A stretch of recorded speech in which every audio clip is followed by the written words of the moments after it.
Hi, I'm Patrik Schumacher, Zadid Architects, and I've been asked to comment on post-pandemic scenarios. So what's the world going to be like for architects, for the built environment, for our cities?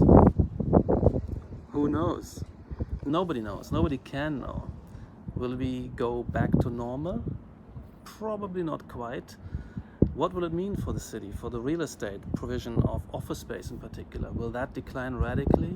How about residential space in the center of the city, close to public transport hubs?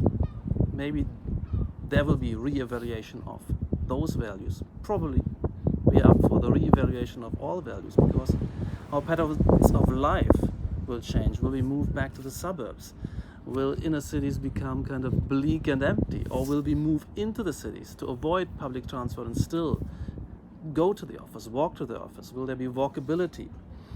Some of us move out to the suburbs and increase our houses and they become places of work. That, none of what I'm talking about here is at first glance compatible with the structure of the city and the planning regimes and rules and regulations, and attempt by planners to dictate programs. Live work, at the moment there's no proper category like this, and it demands 2 entrances, for instance. Can they be post-fitted? Do we really must demand any such rules, regulations, standards? I say no. I say we don't know where we want to move and what repercussions will develop, which jobs will have to go also, and which new jobs will become available, which new kinds of services and offerings will be required and preferred. And the only thing I know is that we need many more degrees of freedom. We need planning freedom, we need occupational freedom, we need to be free to use our offices and houses the way we would see fit, and adapt, convert, pack in or not, in ways which allow the market to become that experimentation field and discovery procedure, and as well that selective and filtering domain in which ideas are projected and killed and reprojected, that creative destruction and creation of new opportunities. We need market freedoms. That's the only way we can make these adjustments and adaptations without having a downsliding prosperity trajectory.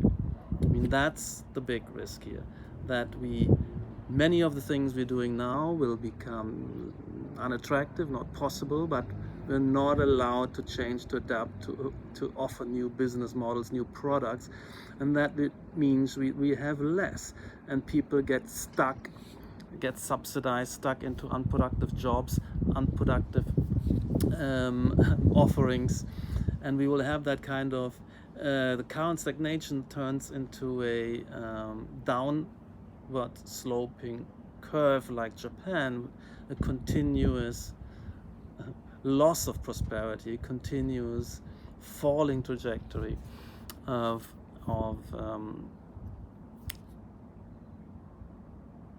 contemporary civilization not making the adaptations. That's the real risk here. So again, the only thing I know is we need all the freedom we can have to allow the imagination to flow, to allow entrepreneurs to come forward with new models, to allow space utilizations to be freely explored, and then let the market work out and redistribute all values. I think that will be beneficial for everybody. There's no other way to make this transition into a new pattern without a massive loss of everybody's prosperity.